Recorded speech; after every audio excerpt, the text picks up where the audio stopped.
Another year of E3 is over, and it was super fun, of course. I got to play a lot of games, got to see a lot of games, and there was a fair amount of new announcements.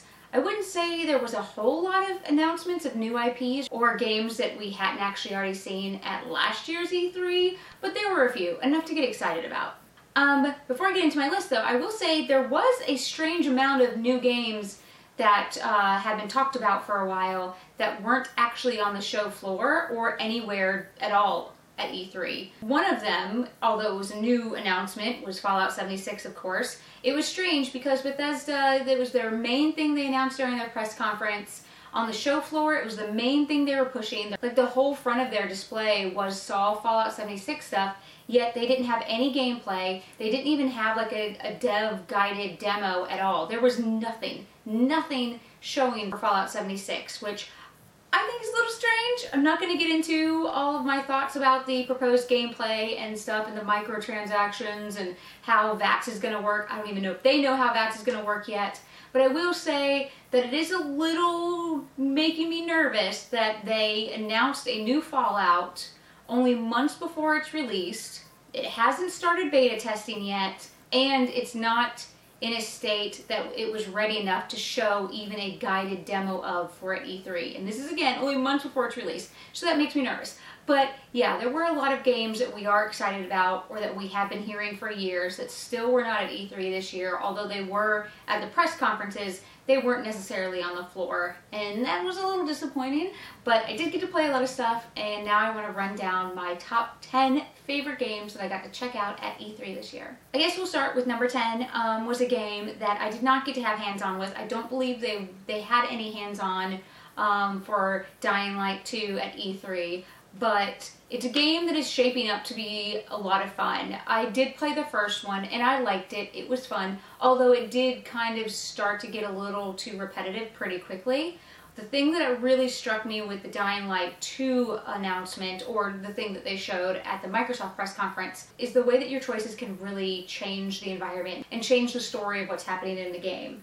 I love that they didn't just tell us that. They just weren't like, hey, your decisions are going to have an impact on the environment. They kind of showed us a tree of how one decision can trickle down and change everything. So I'm really excited to check that out more. I think the gameplay looks a little bit more refined.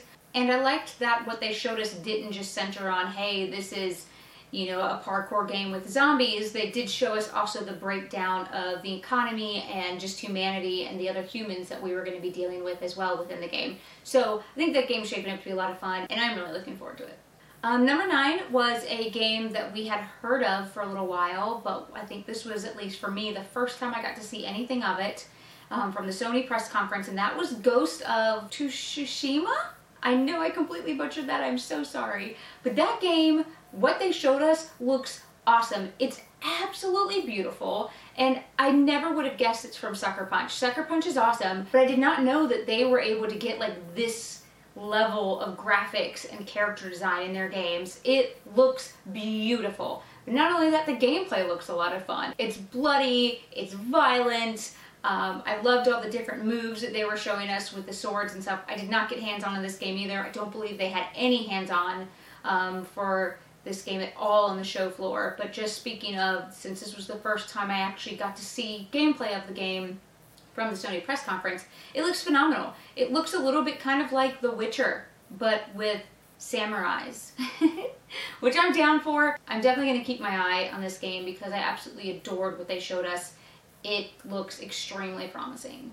Number 8 is a game I did get to play, and that's The Division 2. I did like The Division 1. I liked it a lot, but I felt like a lot of the changes they made later on down the road after its initial release kind of sucked a lot of the fun out of the game. It really wanted to force you into playing with other people because it was hard as shit to play by yourself. But I felt in Division 2 when I was playing it that the controls and the combat feel a lot smoother. It definitely feels like just a better overall experience. I never felt like I was fighting with the controls or everything, and the environments look so much better. They didn't look bad in the Division 1, but in Division 2 I really like the change of environments. It's not just us in a city, and I just like the variety of the different locations that we've seen so far.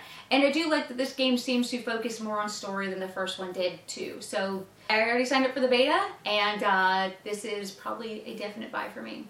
Number 7 is Shadow of the Tomb Raider. As you know, I kind of liked the first remake of Tomb Raider, or the first reboot, and then Rise of the Tomb Raider I liked a whole lot more, and everything that I did get to play of Shadow of the Tomb Raider is even better. It's a darker game, which I love.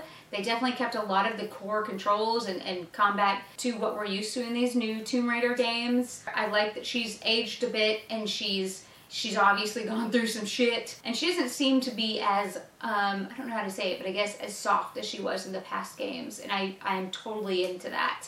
We didn't really get to play anything super vital, of course, in the hands-on demo, and I just wanted to play it just to kind of get the feel of it, and it felt good to be back into that world. So I'm really excited, actually, for Shadow of the Tomb Raider, probably more than I was going into it.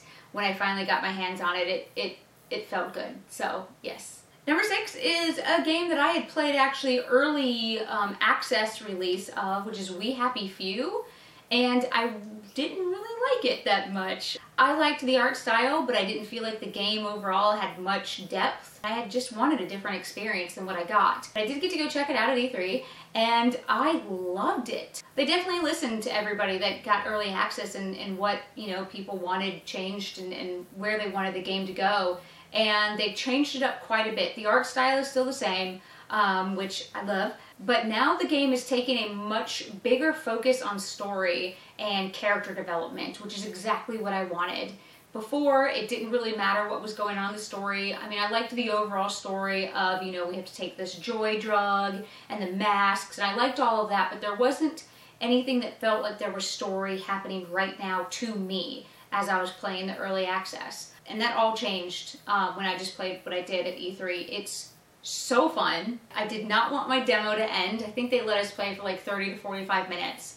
And it was great. I can't remember the name of my character, but I was kind of like in this underground area and I had to break out and I had to get to the train station, but it wasn't just as easy as getting to the train station. Of course, I met another NPC and he gave me a side quest. There was tons of different things to explore on my way to each mission pickup or objective. There's definitely an open world element to it. There's all sorts of like little goodies and loot, so much loot, you could find all throughout the world if you didn't just go straight to the objective. There was just, yeah, tons of stuff to do and play with. I did get to play with some of the combat. I stabbed the shit out of some guy with a wooden spike. I liked that a lot of the elements I didn't have to play stealthy if I wanted to. I tried stealthy for a little bit, and of course, I suck at it, so I ended up just barreling through and killing everybody, which is very satisfying. So yes, I definitely recommend We Happy Few. If you did play the early access stuff and you felt like me and it just wasn't for you, definitely check out the game now because it's completely different. It's a different experience, and it is a lot of fun. Number 5 is one that everybody's excited for. It's Kingdom Hearts 3. I don't really need to say much more other than holy shit, it's Kingdom Hearts 3. We got to play one of my favorite levels that I'm most excited for, which is the Toy Story level. That's the one that I've been most excited to experience. Did get to play around in that for a bit, which I loved. This game is shaping up to be everything we've hoped for, and which is rare because a lot of times when you've been asking for a game forever and they're like, okay, and they finally give it to you, it can't live up to the anticipation and to the hype because it's gone so long. But I think Kingdom Hearts is going to break that. It's totally going to be exactly what everybody wants. At least I personally think so, because the demo I got to play was everything I would have wanted from it. So yes, Kingdom Hearts 3 is soon, and I couldn't be more excited. Number 4 is Metro Exodus. I already talked about this during my video where I talked about the games I was most excited for. So I was super excited when Microsoft had this game playable. It's awesome. I love the world we're playing in, and combat feels so gratifying. Oh, it's so just shoot, and there's gore, and then just things are everywhere, and then you can loot stuff and craft things. And I love that it's a shooter, but it's also got some survival horror mixed in there as well. A lot of things jumping out. It's really spooky at times, and it's just so much to explore and so much to do. And Metro Exodus is a definite yes for me. It was already, but now that I got to have some hands-on with it, I'm even more excited for it. You guys, this game is gonna be awesome. Number 3 is another game that just run and shoot shit and watch things blow up and decapitate people, and it's just is Rage 2.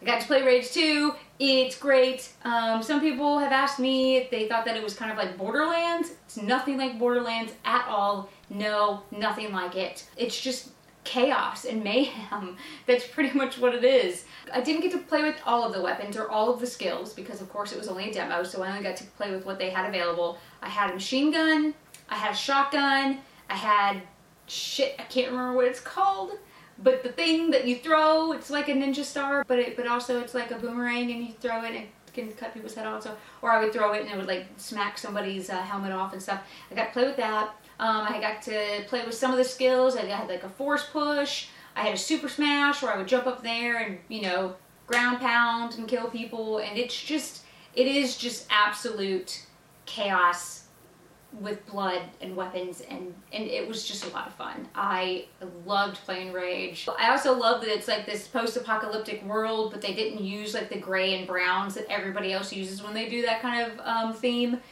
They have so much color in this game, so much color, and it's just so satisfying to get kills in that game. It's great. Yes, definitely recommend Rage 2. Number 2 is The Last of Us. I can't talk about E3 without talking about The Last of Us.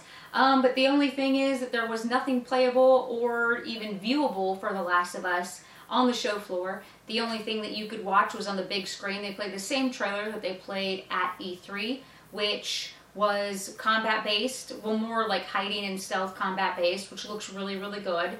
I'm kind of over the main chick with a bow and arrow thing, but it makes sense in the world of The Last of Us, and it makes sense for Ellie. She's a smaller girl. A bow and arrow would be perfect for her, and in this world, being quiet is key, so it would make sense that she has a bow and arrow as well. I love that I can craft new arrows on the run. I loved everything that they showed us during the trailer of the combat. It all looks just exactly what I would want out of Last of Us. We didn't get to see Joel, so where is he? We don't know! But yes, The Last of Us is, of course, I think on everybody's list. Everybody with a PS4, it's on their list. Even without anything playable at E3, this game totally stole the show. It looks phenomenal. And now, lastly, the last game that I'm most excited for from E3 this year is Cyberpunk 2077. I am so fucking pumped for this game. A new RPG from CD Projekt Red. Yes, oh my god, you really don't need to tell me anything else. Just those guys are making an RPG.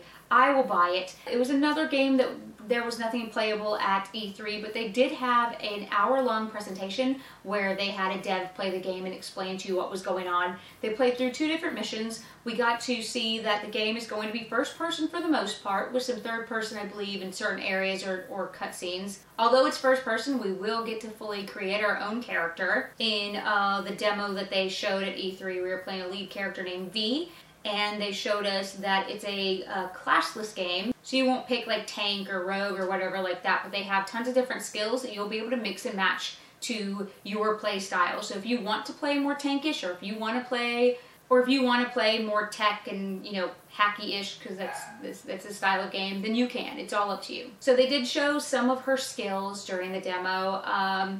She can like send out viruses. She can do like bullet time. She can hack into enemies' brains. She was able to see the enemies through her cover.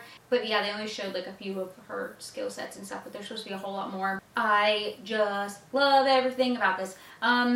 My only concern is once I do get to play it, what the combat's going to feel like. I love The Witcher, love that series, but I wouldn't say combat is one of CD Projekt Red's specialties. They're great at making a world, they're great at characters, they're great at dialogue, they're great at everything. Except for combat. That's a little, oh, and like mounts. The mounts. Oh, Roach, I love you. But yeah, combat isn't the best in The Witcher. So I do want, although it looks great from the demo, I do want to actually get hands-on and feel how the combat works with me as the actual player. But overall, yeah, it's definitely was my #1 game of E3. There were a few other games other than just Fallout 76 that everybody was pretty shocked to not see anything playable of. And one of the other ones was Anthem. There wasn't anything playable for Anthem, which kind of makes sense, but I wouldn't have minded to play a little bit. And then the other one, which I can't believe some press outlets are saying this is one of their nominees for Game of the Year when they haven't even been able to get hands on this game, is Death Stranding. Like, what the fuck, you guys? The only gameplay we finally got to see during the Sony press conference was Norman Reedus' character walking up different types of hills. That's all we got to see. In my opinion, watching a character walk up different kinds of hills is not gameplay. I don't even understand how this game can have so much hype behind it already. We've seen nothing of it. We know nothing about the gameplay. We know nothing about the combat. We know nothing about the story. We know nothing.